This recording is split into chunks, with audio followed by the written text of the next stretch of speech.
اگر آپ کا بیٹا شادی شدہ ہے، آپ کے ساتھ رہتا ہے، کبھی بھی اس کی بیوی یعنی آپ کی بہو کے سامنے اپنی بیٹی کی اصلاح مت کریں، کبھی بھی مت کیجیے گا۔ بیٹی کی کوئی بات سمجھانی ہے، بیٹے کی کوئی غلطی ہے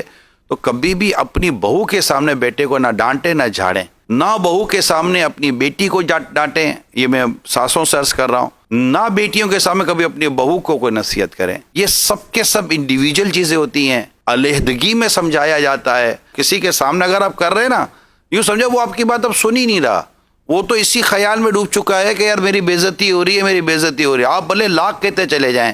آپ کی باتیں اس کے کان تک تو پہنچ رہی ہیں، دل میں نہیں اتر رہی ہیں، کیونکہ دل میں تو اس کو اپنی بدنامی کا خوف لگ چکا ہے۔ اگر آپ کو کچھ سمجھانا ہے، سکھانا ہے، اصلاح کرنی ہے،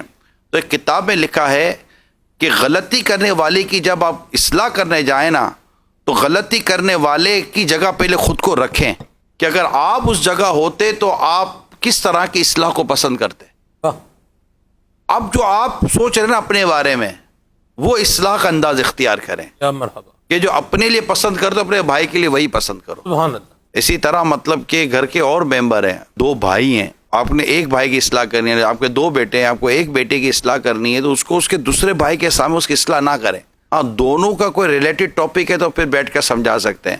اس طرح بہنیں ہیں، اگر آپ بڑی بہن کو جو گھر میں بڑی ہے اس کو سمجھانا چاہتے تو چھوٹی بہنوں کے سامنے نہ سمجھائیں، یہ درست نہیں ہے۔ بیوی کی اگر آپ نے تربیت کرنی ہے، اس کو کوئی نصیحت کرنی ہے، اس کو بچوں کے سامنے نہ نصیحت کریں، اس کو الگ سے کریں۔ اور اگر ماں کو کوئی بات عرض کرنی ہے، کہیں آپ کو لگتا ہے کہ ماں کو بھی مطلب دو باتیں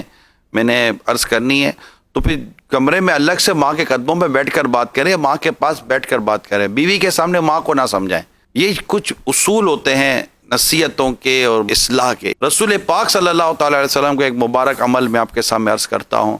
کہ جب آپ کسی کو کوئی ایسا عمل کرتا پاتے کہ جو مناسب نہیں ہوتا، تو نبی پاک صلی اللہ تعالی علیہ وسلم اسے سب کے سامنے نصیحت کرنے کے بجائے ممبر پر تشریف لاتے خطبہ ارشاد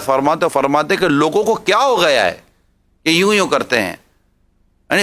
وہ سمجھ جاتے جنہیں کہا جا رہا ہے کہ یہ مجھے فرمایا جا رہا ہے، لیکن سب کے بیچ میں نہیں۔ اللہ تعالی ہم سب کو حکمت اور مصلحت کو سمجھنے کی توفیق عطا فرمائے۔